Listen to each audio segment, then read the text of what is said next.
Hello, can you all hear me? Can you all hear me? Just doing a sound test. All right, awesome, good. Okay, very good evening again to this supper talk. Wow, as I was preparing for this session, I didn't realize that we are now in episode 10 already. Can you believe it? We are doing a 10 session in this supper talk already.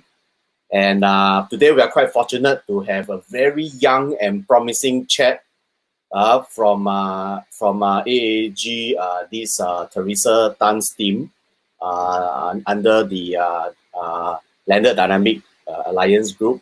Okay, and this man is one of the youngest producer, and not only he's productive at work, he's also productive at home.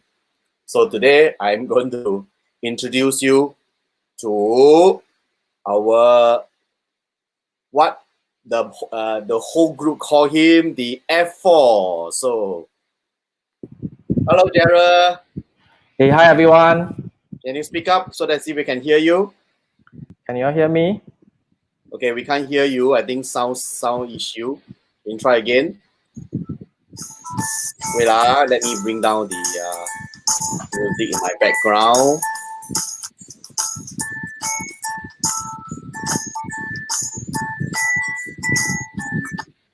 All right, can you hear me now? Can you speak up? Can you all hear me? Yes, loud and clear. So how are you, Geryl? Busy, definitely.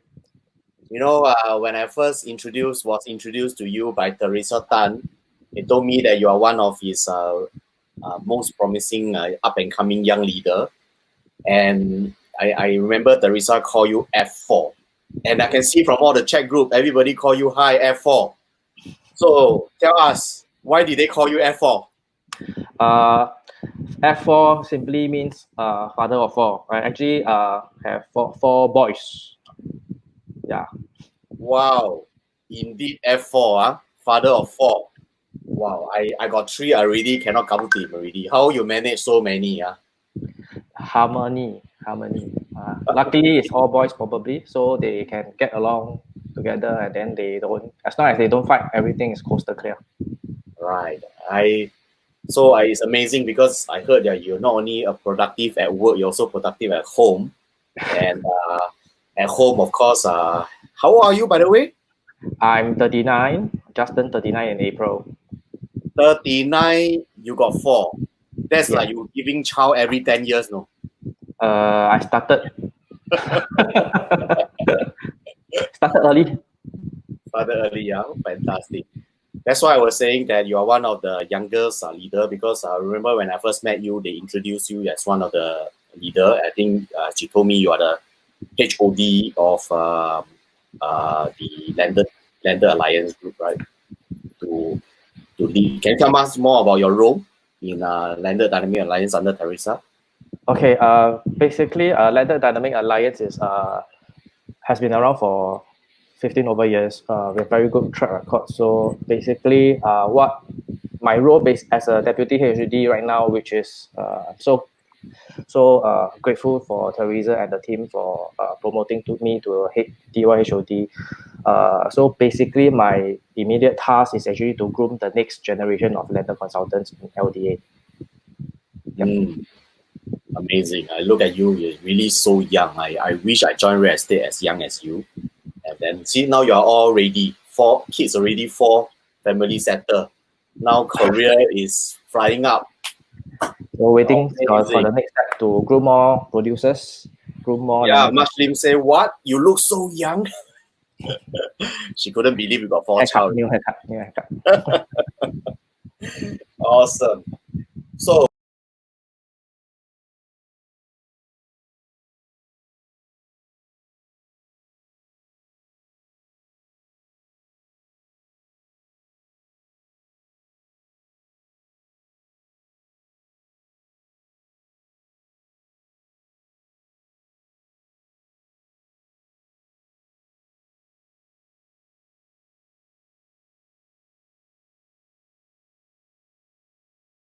there's so many area of landed that he's good at that he is able to share. But I think Supper Talk, we are quite limited.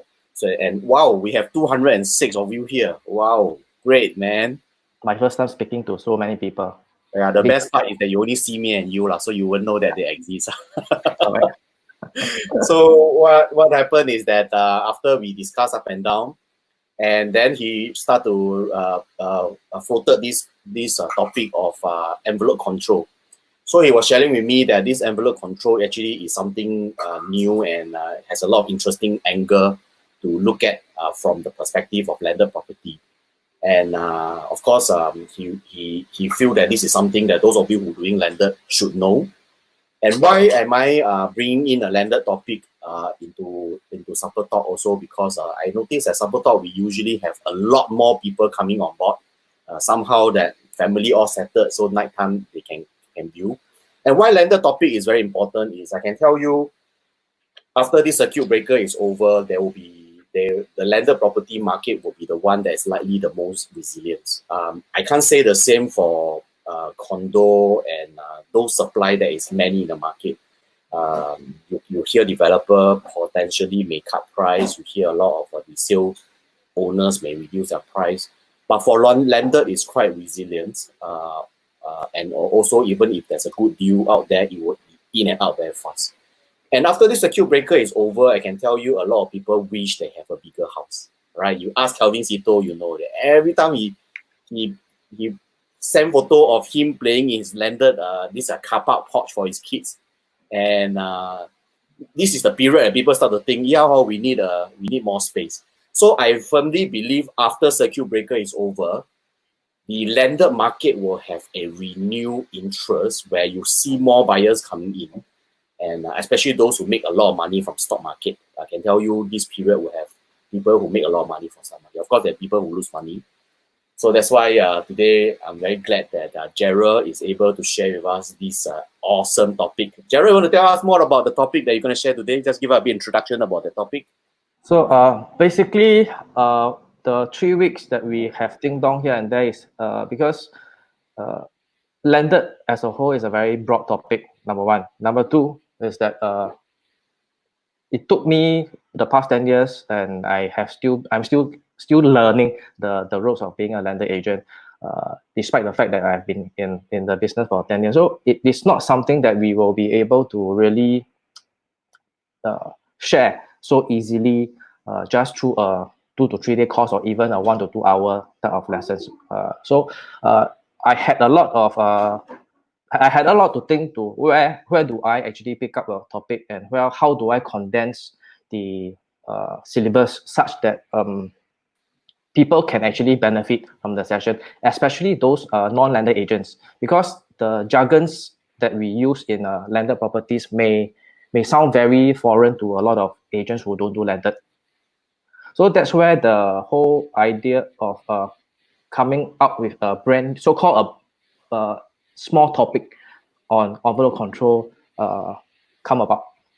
So I hope that this will benefit everyone. Yeah, to share with you something is that they share with me one operating menu that they use to do their training. I was looking at it, I was blown away because it's so thick with so much of learning inside. And Geryl is correct. In this 1 hour, he won't be able to cover the whole thing, but he's going to cover just one topic. And definitely we will see more mini series coming up. And for those of you who very interested to develop this area, later he will share with you how can you get yourself involved with them on the ground, right? So Geryl, do you think you're ready? Are you ready to show? All good to go. So good to go. So this is for you. All right. Thank you, everyone. Good evening, everyone. And I'd like to formally thank you for taking your precious time off this evening to tune into this session. And I also like to thank Lester for inviting me and giving me this opportunity to share what I'll be sharing today.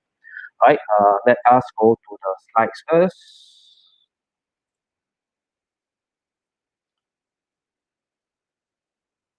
Is everyone able to see the slides? If good to go, please let me know, because I can't see what you are seeing. Yes, we can see the slide. You can carry on. All right, thank you. All right. Basically, the topic that we are covering today is about envelope control landed housing.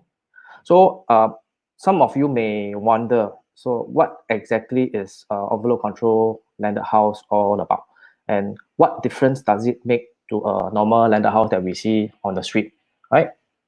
So, as what I have shared, and also many landed agents along the way have always shared, as a landed agent, we need to actually be constantly walking the ground if you want to really learn the ropes to be a landed agent. So it's actually very impossible that by attending a 3-day course in a classroom learning setup, where you will be able to walk out after the course and call yourself a landed agent.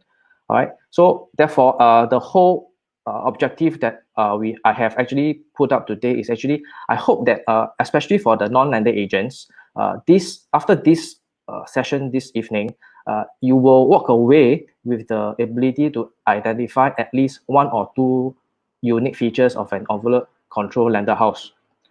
All right. And of course, if you are interested to find out more about lender houses, like what Lester have shared earlier, actually, Landed Dynamic Alliance, we actually have a 15-week on the job training program. It's a learn as you earn program, whereby we will teach the so-called the consultants the inside out of landed homes over a 15 weeks period. Right. So in fact, this 15 weeks is just to equip yourself, but to be really a good lender agent, it will actually take much longer than that. Right. Now, just now we had done some introduction about myself, but give me a little bit more airtime to introduce more about myself, lah. Okay. All right. I'm 39 years this year, and as you can see from the picture, I'm actually a proud father of 4 handsome boys. Right, and that's why my nickname of F4 came about. Right, prior to actually entering the real estate business, in 2009, I actually started off as a part-time agent. I was actually a quality engineer by trade. Right, I run corporate quality assurance programs, basically like ISO 9000 and etc. I take care of the quality control of my manufacturing lines in the factories, as well as doing a lot of supplier quality management. Right, and in early 2010, this was actually when I actually took notice of the few top producers in my ex agency. Right, they were always the same few people, and I actually subsequently found out that they were actually all part of Landed Dynamic Alliance. So I took a lot of interest in them, and I was very curious to find out about them. But I mean, because I know that they are always traveling around for holidays so regularly, but yet on the month in month out, year in year out basis, they are always consistently a top producer in the agency. So in mid 2010, I decided to join LDA myself physically to find out more about what LDA is about. Right, and I have to say I'm really very grateful that I can be part of the LDA family. That because despite my heavy family commitments, I still managed to actually transact more than 50 landed homes to date. And I still remember very vividly the very first landed case that I have closed. In fact, also subsequently, about 2 years after this closing, the buyer of that landed house actually allowed us to sell her condo at Fortune Jade, okay, about 2 years after the landed transaction. And after these two closings, the magical part is actually I did not even get to meet this buyer at all. I don't even know how this buyer looked like. So I think in this business, I guess it is really very unlikely for any agent out there to be able to have very similar experience like myself. Closing 2 deals for a client, yet I didn't get to meet that client at all. Right? So enough about myself. Now, before I head into the topic of envelope control lender houses proper, just for the benefit of doubt to those who are unfamiliar with lender homes, I will actually briefly go through on what is actually a conventional lender house. All right. So in this slide itself, you can see that this is actually the setback requirements of a lender house. Okay, on the left hand side, the picture actually shows that the rear setbacks required from the back boundary wall to your house, which is 2 meters for the first and second story, and further 1 meter inwards from the third level onwards. And then on the picture, on the right hand side of the picture, it actually shows the side boundaries setbacks, which is also the same 2 meters for the first and second floor from the side boundary wall, and then further 1 meter inwards on the third floor and onwards. And of course, the rear boundaries, the rear setback is only applicable for corner terraces, semi-D as well as detached houses, because we all know our intermediate terrace don't have a side garden. All right. This slide itself basically is talking about the height of a conventional landed house. Right. So you can see from the diagram and the table that I've stated, the first floor itself has a maximum height of 4.5 meters. I'm not too sure have anyone tried this before, because based on my experience, I actually maybe you say nothing to do lah. I actually counted on the average from the first floor to the second floor of those conventional landed house. The average number of flight of steps is about 18. Right, so to have a good gauge. And subsequently, for the second and third floor itself, the maximum ceiling height is approximately is 3.6 meters. And for the attic level itself, is restricted to be at 5 meters or 45 degrees envelope, whichever is lower. So far, so good for everyone.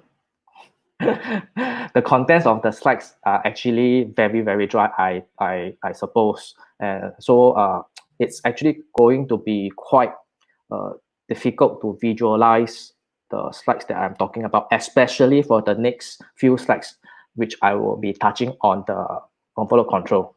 Right. So actually, like we always say, it's always easier to visualize this concept, this topic when we are on the ground inside a landed house itself. Okay, now we are talking about envelope control. Sometime in May 2015, the authorities have actually introduced this concept called envelope control concept for landed homes, right? This is where all landed houses we developed since then will need to follow this set of guidelines, all right? That where it actually defines an allowable building envelope based on the story height and the building setbacks. And you can see from the illustrated figure, the development shall not exceed the permissible building envelope. This part is going to be very dry, so please pardon me. Whatever that you can catch, I will try to go as slowly as possible. So what happens if I have an old 3-story house where I intend to do an A&A?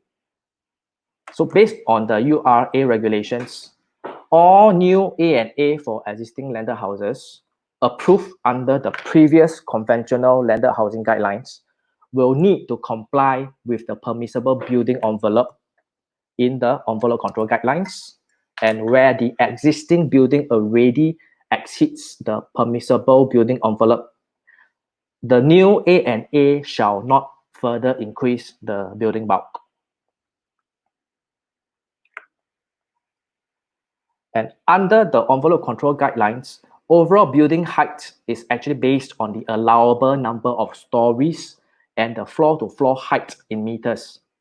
Right? Therefore, within a 2-story or a 3-story height planning area in the master plan, the maximum allowable height will be 12 meters high for a 2-story house and 15.5 meters high for a 3-story house. And the allowable height is actually measured from the external platform level.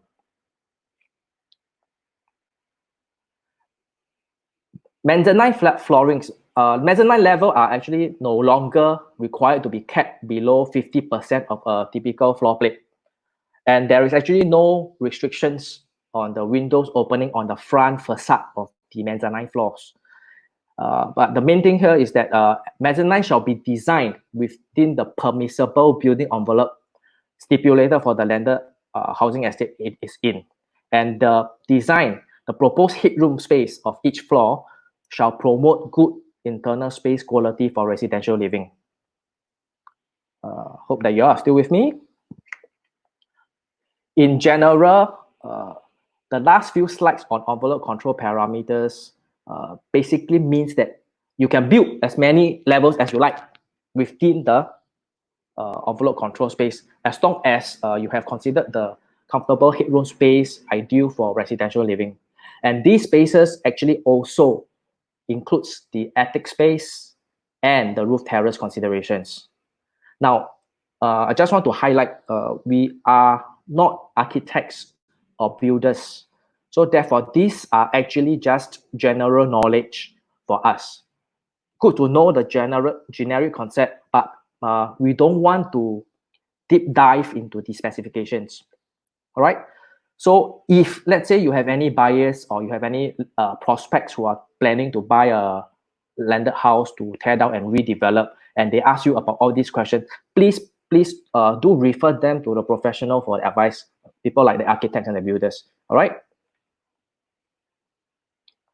So to summarize the difference between a conventional 3-story landed house against a landed house developed under envelope control guideline, the diagram that you are seeing in this slide actually will be a very good guide to do a comparison. All right. Most notably, you can see that based on conventional homes, 2-story houses are up to 14.1 meters in height against the 12 meter under the envelope control guidelines, while the 3-story conventional houses can be up to 2.2 meters higher than those in the envelope control setup. And you also take note, take a look at the rear setback. The setbacks on the third level in the conventional landed houses are no longer a requirement under the envelope control guidelines. All right. And last but not least, the roofs need not to be pitched under the envelope control guidelines now. All right. Maybe take another 5 seconds to look closely at this diagram.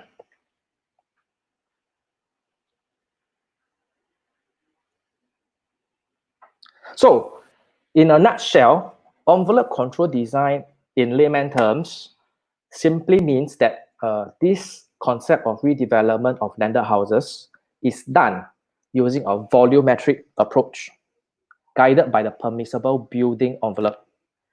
And the objective of this guideline is actually to safeguard the character of our landed estates. And we can actually experience a more uniform roofline look. If you look from far, you can see that if this is a 3-story zoning and the houses are all 3-story, you don't have jagged up and down, right? It's all uniform. So you can see the picture in this slide, right? This is actually a corner terrace situated in a 2-story landed zoning. But you can look at the circled part, which is the attic level itself. All right, it's definitely outside, and if you were to put another 3-story house beside it, so it looks pretty awful. So anyway, those landed agents whose GTA is in District 15 will probably know where this house is located, right? Now, there are actually 3 pictures showing the facade of landed house in this slide. So I was just wondering, any one of you out there, will you be able to differentiate which house is developed under based on the envelope control guideline and which house is actually a conventional house? Maybe you can type out your answers in the chat to show maybe how much you understand so far. Yeah, good idea. So you type under the chat, you think it's 1, 2, or 3, right?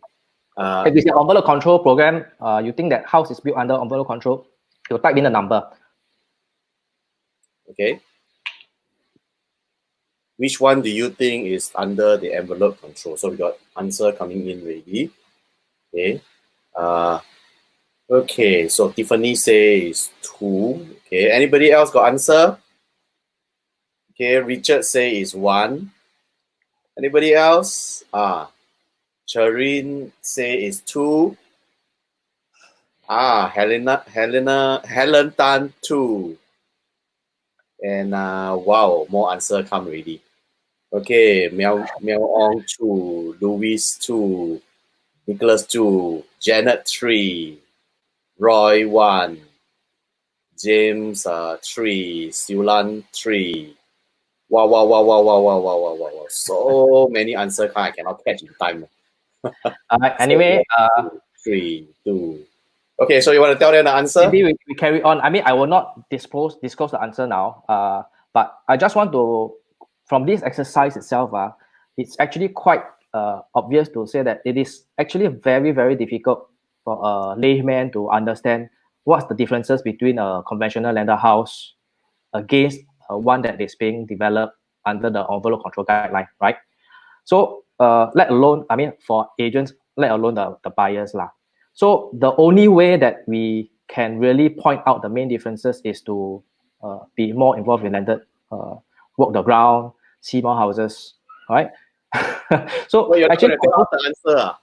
yeah. So for those who have actually commenced with the OJT program of LDA, basically our program allows them to actually see at least 2 to 3 different houses every Sunday. Yeah.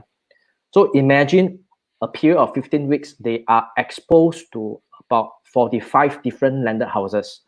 And not only that, not only do they see these houses, we also go through with them in depth to do a case study of individual house on how to sell this house, the area knowledge, the product, and the technical knowledge. Right? Yeah, but So I think you can tell them the answer. Like, why don't you tell them? They are so on the call, okay. no. Basically, out of these three pictures, only picture 2 is not a envelope control development. So it's 1 and 3 lah. 1 and 3 belongs to envelope control. Oh yeah, I saw somebody answer 1 and 3 just now. All right. Let me see. We do have a winner. Let me see. Who is that 1 and 3? I saw somebody choose 1 and 3. I think that's the only one. Maybe 那个是你的自己人啊。Okay, that one, I take care. 如果是自己人的话 Yeah. We got one Karen Cheng. Karen Cheng 1 and 3. 是你的人吗？不是。Okay, very good. Okay. So anyway, in the next few slides, I will actually be covering one very interesting case study on a unit that LDA is currently marketing. All right. Okay, wait. We also want to give credit to the rest of the winner. So we have Siulan also got it right. Kelvin Song also got it right. And who else? That's all. Awesome. Okay, awesome. Go ahead. So this is the unit that I want to share with every one of you as a case study. This unit itself is at 28109 Road. Anyone familiar with this location? Hey, Sito, your neighbor. Oh, Kelvin Sito stays at Onan Road. Oh, okay. So he should know this place very well. Right? Very well. So, now he can walk over and say hi already. Okay. So basically, the picture on the left that you are seeing is actually a condition of the house before it was redeveloped. So basically, it was an old single-story terrace house. All right. And on the right-hand side is a picture that we have taken recently. So I have to say it's really very fun, very I feel very motivated to be able to monitor any houses undergoing the whole redevelopment process, from tearing down the original house to every single step until it's TOPs. And by the time we sell it to the new owner and they invite us to the housewarming, I think the satisfaction is definitely very good. All right. So this is the fact sheet of this brand new house. Land size for this house is approximately 1,700 square feet, and they have a build-up area of approximately 4,800 square feet. Right? Unit itself comes with 5 bedrooms, and all the bedrooms actually have their own individual attached bathrooms. And car porch itself can park 2 cars. Itself is a freehold house. All right, this slide basically is the information and that I have actually extracted out from Instant Pro. Really a very, very useful tool. See, the moment I key in the property address and I key in the and I just do a few clicks, we are actually able to extract the nearest MRT station, the nearest primary schools, even childcare centers for those who are planning to have more children, right? Nearest supermarkets as well, right? So before we continue further, I would like to show everyone a video that has been taken of this brand new home. So Lester, are you able to assist to pull out the video?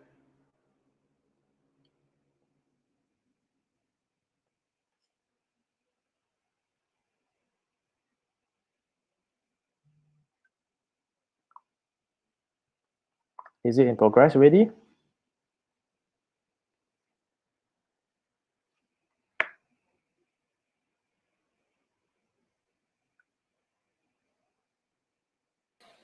Okay, here you are.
All right.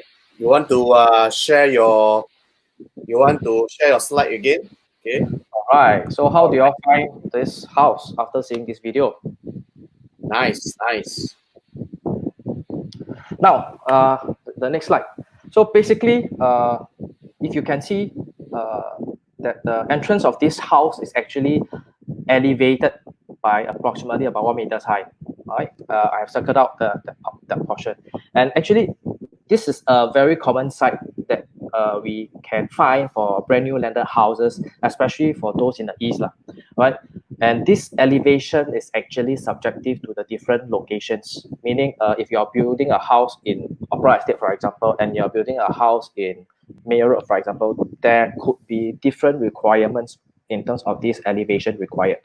All right, and it is actually a regulatory requirements. So if your buyers or any prospect has any questions on this, how much to raise and all this, please again refer them to the right people. The architects or the builders will be in a better position to advise on how much they need to raise, right? But since this feature is already present in this house, so we, as a lender agent, we will want to leverage on these features in our sales pitch to our potential buyers, right? So what a typical sales pitch for us to do is that we will actually sell this elevated feature as a safety feature for family, especially for those with young children. All right, because this actually acts as a safety barricade from a reversing car into the living area of the house.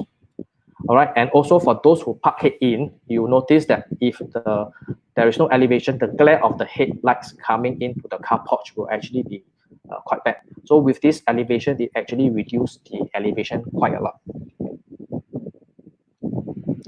Now, the most interesting part of this house is this, right? So if you have noticed, the written permission granted that I have put down at the bottom left is actually for the erection of a 3-story envelope control corner terrace dwelling house with an attic. So it's a corner terrace. So from the pictures itself, the immediate impression that we can see that catches the attention, I think it's definitely, we will be asking, hey, what happened to the side garden? We have covered earlier in the slides that there should be actually a 2-meter setback from the side boundary wall, right? For corner terraces. But this corner terrace actually does not have any setback. Meaning the entire plot width of the house can actually be leveraged on and developed into livable space as compared to one with a 2-meter setback, meaning you have more live-in area. And basically, in layman terms, right, for us, we call this type of corner terrace an end terrace, right, where it has actually the same features exactly like an intermediate terrace, meaning from wall, you build from wall to side wall, right? The thing here is that we are actually unable to find any written literature for such type of corner terrace house under the URA. So I'm not too sure if anyone has come across any of this, or anyone has actually seen such corner terrace without a setback at the side, right? In fact, other than at 28109 Road, there are actually quite a number of other similar corner terraces in the east, which have actually the same features without a setback at the side. And you may wonder why I always quote the east, because that is where my GTA is. So I'm very familiar with the different type of houses in the GTA. And also, maybe sidetrack a little bit, I'm not too sure if you are aware that in some streets in Singapore, actually in some street of Singapore, they actually skip this unit number 13, right? Meaning, along this street, they may have unit number 9, number 11, and immediately they jump over to unit number 15. Totally no number 13. Right? So I don't know whether is this due to superstitious or not, but basically these are some of the trivial things that I have actually noticed when I was walking the streets. 不是走街啊, it's walking the ground with LDA doing our prospecting activities together. All right. All right, this slide itself will actually better illustrate the features of an envelope control design house as compared to a conventional 3-story or 3.5-story house. Right, as you can see from the layout plan, there is a total of 5 floors in this terrace house. And what does this actually translate to? Over a conventional landed house, an envelope control design house actually allows the architect to plan for the space more efficiently, because the total allowable space within the permissible building envelope is actually greater than a conventional one. Literally, it means that the potential for redeveloping this house into a house that is ideal for multi-generational living is good. And it does not even I'll say compromise on your privacy, because based on this layout that we have seen, there is actually a bedroom each on each floor, each half a floor each, right? So everybody within the household will have their own privacy within their rooms, instead of in a conventional home, chances are you could have a room side by side with a common wall, right? So the privacy itself is not compromised. And okay, with Geryl, we yes. have a question on the frontage. I think pertaining to the previous slide from Joyce Lau. Joyce Lau asks you what is the frontage size? Probably we can leave the Q&A to the end of the session, possible? Okay, Ken? Maybe I have some of my teammates who are inside the chat room. They can also help with answering this question as well. Okay. All right. Awesome. Okay, so with multi-generation living under one roof, it becomes a necessary thing to have a built-in home lift for the landed house. right? Because we need to have a lift to be able to cater to the older folks who may actually have difficulty climbing up and down the stairs. And also for some land plots, it just doesn't allow us to put a granny room on the ground floor so easily.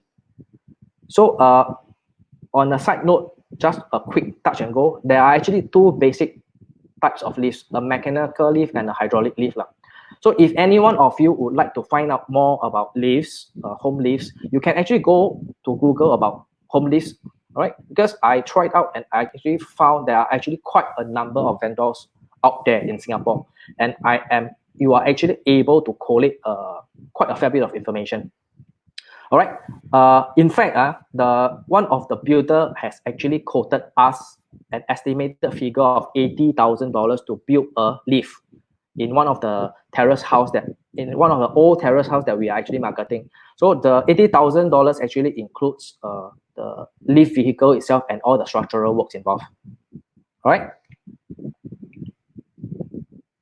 Now we took care of the old one. Now we need to take care of the younger folks, right? Just like the home lift, we are talking about multi-generation living under one roof. So especially during this circuit breaker where all the public pools are closed, right? So, and we even have an expat willing to pay $10,000 to rent a swimming pool for their private use.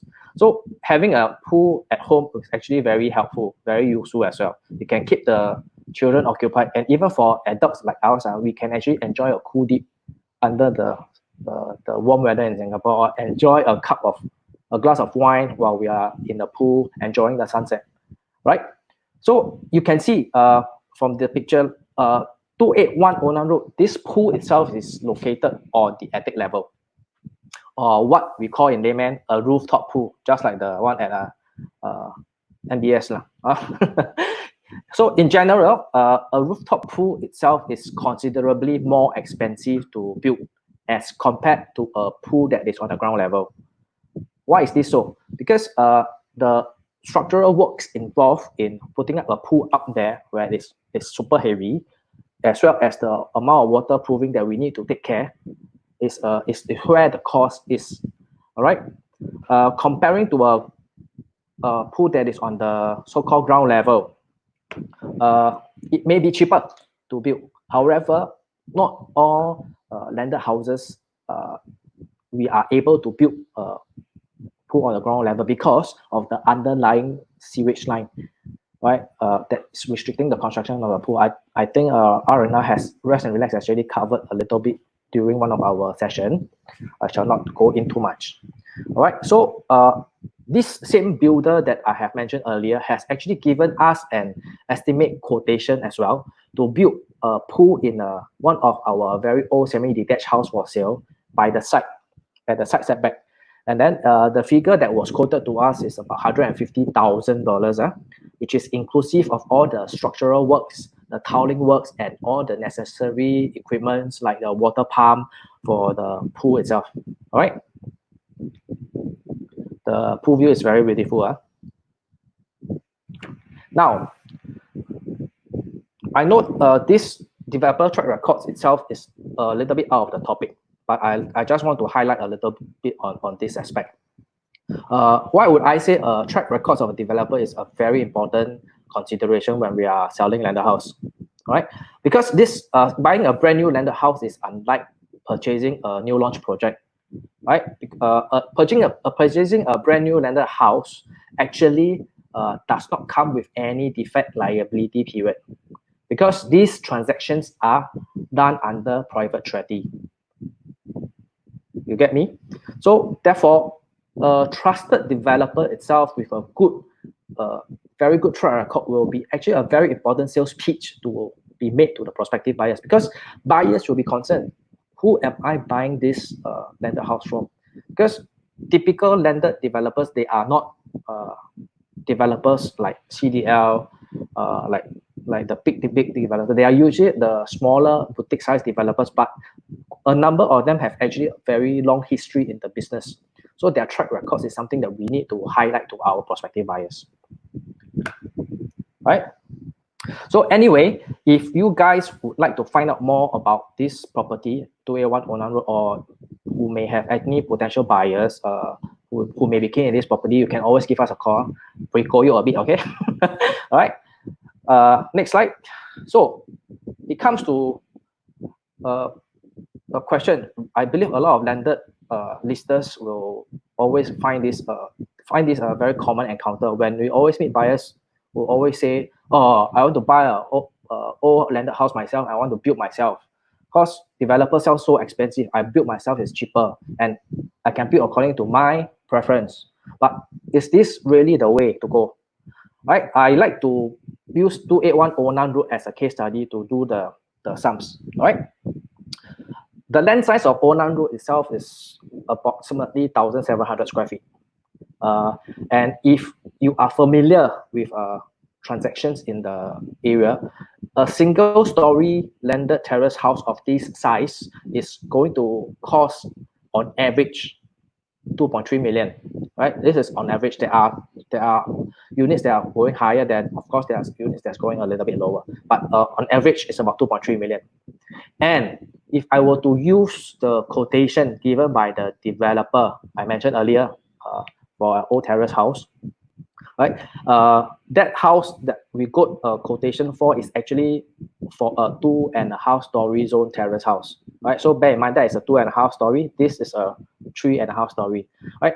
So for a 2.5 story house, he actually quoted us in the range of 980,000 to 1.2 million for redevelopment works. And the thing here is it does not include the cost of building a lift and a pool. Okay, so if we were to round up this sum to an estimated of 1.5 million to 1.8 million dollars, where we have included the piling works and everything, including the lift and the pool installation, plus on top of building that one more level to a 3.5 story dwelling house. So we estimate the cost to be about 1.5 to 1.8 million to develop into something like 28109 road today. So basing on the table, it's actually quite obvious. The total cost for building a house on your own lies in the range of about 3.8 to 4.1 million. Whereas the asking price for 28109 today is 3.8 million. And we need to also factor in a house doesn't pop up in minutes. Okay, an average waiting time or development time required for a landed house to complete is approximately 10 to 12 months. So, and versus 28109, where you can actually almost like a move-in condition, bring your luggage condition unit. So, which one makes more sense? And of course, to build your own house, you will require more cash up front, definitely. But for a brand new house, everything is actually built into the mortgage. And just nice, the interest rates now is actually very favorable to buyers, right? So I guess the myth about it's cheaper to build my own house is actually busted over with this case study that I have shared to you today. So with that, I'll end my sharing today and thank you very much to everyone once again for paying attention and listening in. All right, thank you so much.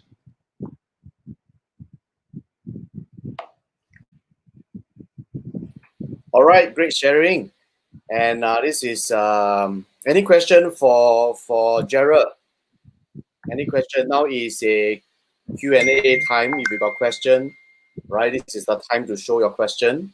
And Sharon can also help to answer. I asked Sharon to come live. She don't dare. She tell me stage fright. Okay, so come. Any question for Geryl? Okay. Anything you want to ask about this unit? Well, it seems like only Joyce got question. Anyone else? Anything you want to clarify from her, from Geryl? So Geryl, what's the price of that house that you mentioned? 3.8 million. 3.8 million. Wow. This is like how many bedroom? 5. Okay, we have a question from Eric Lee. Any limit to build number of rooms?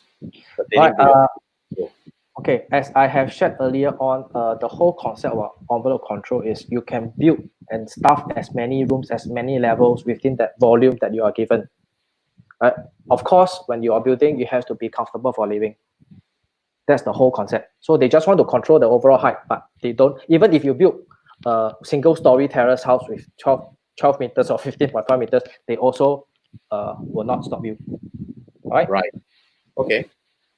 Alexandra has a question on just now the frontage stair. Do you not think that it is inconvenient for elderly with their stairs? All right. I'm sure when we are selling a property, nothing is 100% sure. So-called, there's no objections. There are definitely objections here and there. So it's a matter of how we manage the expectations.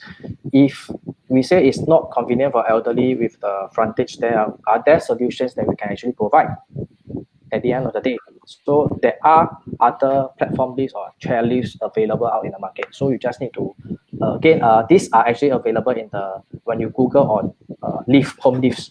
So there are some options out there for you to actually find out more. Wow, Max Stowe said that your unit is affordable. I agree, three point something. But Kelvin Song asked you about construction cost 1.5 to 1.8 million. Does it include the consultant cost based on the figure that you said? This is based on what they have quoted to us all in. Yeah. I see. Of course, there are quite a number of builders out in the market, so you can do a cross reference again. Okay, Esther says good sharing. Okay, Casey asked you. You mentioned about the maximum height. Those that include the basement. You said yes, you saw one of the picture whereby I have actually. Maybe I can just draw out this particular one. You would have to press share again. Yep. Give me a second. Okay, good. For the rest of you, y'all can start to stream in your questions. So you can see that this envelope control guidelines actually because there's a little bit blocking of some of the text that I'm seeing, but basically it includes the basement level. Yep, we can see. Okay, great. Right. So we have let's say other question. How do you know whether can build basement or not? You will probably need to check with the builders to be very safe, because some grounds really are not suitable, and it is also very expensive to build basement. So it's better to check with a builder on that respect. Yeah, same thing for this question from Rina asking about soil test cost and all that. I think costing questions should be asked to the builders like R&R and all that. Okay, we keep question related to the topic that comes today. Brenda Z asked you what is the built-in area of that house that you shared earlier. The build-up area shared by the developer to us is 4,800 square feet. 4,008. Is I don't know. There's a question on GFA. I guess you do have that. Happen to have that figure. Okay, so share 4,008. Sharon has mentioned it's approximately the build-up area is approximately 4,800 square feet. Okay, so Joyce asked about can we do without or seek approval to flush the entrance elevation? How do we find out about the requirement? Would that be something that one of you can answer, Sharon or Geryl? Meaning raise up every level or you do a slope? Because elevation is actually has to do, from my understanding, but I have not a very well structured answer. But the layman understanding is that the requirement to raise the front is actually due to the sea level. But it's a requirement by PUB. So on this aspect, seek approval to fly. I think all this will have to check with the builders as well, so they will be in a better position to understand to share. What she mentioned was to flatten it, but I guess this one would be better check with builder, like what you saying. Okay, so does this unique also for this unit, this type of corner terrace, can they still build windows at from the house at the side facing the public area? Are they still allowed to build windows? You see from the video itself, the side walls has a panel of windows. Yeah, so the answer is yes. Awesome. So, right. Any other questions? Oh, can put in a leaf. I thought there's already a leaf inside the house, right? Have, right? Yeah, this unit comes with a private leaf. Yep. Okay. Oh yeah, so you mentioned about a 15-week course. They want to ask you, tell us more about the 15-week course. What is Those who that? want to find out, maybe you all can take down my mobile phone number, text me in private, then I can share a little bit more with you. In fact, we are planning to conduct another session, another intake, but we have not firmed up the dates. So I will keep you updated once we have firmed up all this schedule. Yeah. Okay, so maybe I can help to answer that question because LDA actually they have a program, a 15 weeks program that takes a rookie agent who totally completely doesn't know about landed all the way through these 15 minutes to learn. So it's learn while you work or work while you earn kind Earn of as you learn. learn as you Earn earn. as you learn or learn as you earn. Yes. Both ways. So yes. So because of this, but they really launched batch one for AAG. Now, of course, due to the COVID-19, they are still not sure when they're going to roll out the batch two because initially it's every 1 or 2 months they will roll out a batch. Okay. So now because COVID-19, they still can't give us an answer. But don't worry, whenever they are ready, they will send out as an email to the rest of us. And then by then you can quickly sign up and listen to the briefing. There will be a briefing that will tell you everything about that session, and then you decide whether you want to join the program. And the good news is that program is free. It's free. Right. So more question comes in already. So what is your take on buying strata freehold unit? PR eligible to buy? Okay, strata landed units basically also follows the landed housing. It's a controlled type of housing as well. So for non-Singaporeans, as long as they are non-Singaporeans, they will need to apply for the land building unit for approval before they are eligible to buy. And if you ask me what my take on buying strata freehold unit, I will always say it's a case of what do you want at the end of the day. Because the price range difference for a strata landed and a conventional, so-called a proper pure landed property, is actually quite huge. So for someone who has probably to quote east side, 3.5 to 4 million budget to want to buy a detached house, we know it is impossible unless you go for cluster, right? So it basically for landed itself, we are always saying it's more for the end consumer buyers who buy for home stay, not so much about investment or speculation. That's why the pricing are very resilient. All right, so Karen Cheng asked about 3-story plus basement corner detached conventional house on the elevated ground. Owner would like to add a home lift to the existing house. Is there any restriction that he has to know? 3-story plus basement corner detached conventional house on an elevator. Okay, basically, of course, when we have a lift, we need to have a lift landing. So if there's a space for a lift landing, of course, that is possible. So the only thing is how much. Yeah. Okay, need to have clearance, basically. Right. Okay, good. I think we can bring in one more question because we are a little bit overrun now. I'm sure landed, I can tell you he will never finish answering your question because landed questions is a lot to learn, right? I don't think we can answer everything. So let me see if there's one particular question that we can bring it in. All right. So this one from Dennis Lee. Can a pair of semi-D be split into 2 detached house under this new envelope rule? Assuming that all the other rules meet. Is there any DC changes in this case? Okay, this will be actually under part of our another topic program. But the general understanding based on what you have mentioned is that assuming all other criteria is met, of course you can. And then DC charges, if it's a one-to-one, we all know it's not applicable, one house to one house. Okay, so I just got a clarification from Teresa that the next batch is in June. Awesome. June is after circuit breaker. Awesome. All right, look out for that because lender is not something that you can just go through a theory class and master one. It's a lot about on the ground, seeing different houses, then you see the house, then you understand what it's about. Even last time when you see all the different various style of lender houses, but you actually see it physically yourself. I tell you the internalization is different. So it's better to be, if you are interested to develop, right, go for that. Okay, so wow, your boss say you got a very good answer just now. You did a good answer. Wow, ting ting score point already.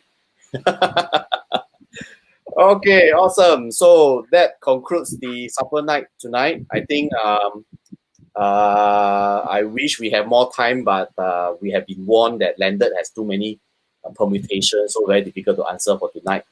But I think this gives us a very good bird's eye view of this envelope control, and also they show us an example of how it looks like.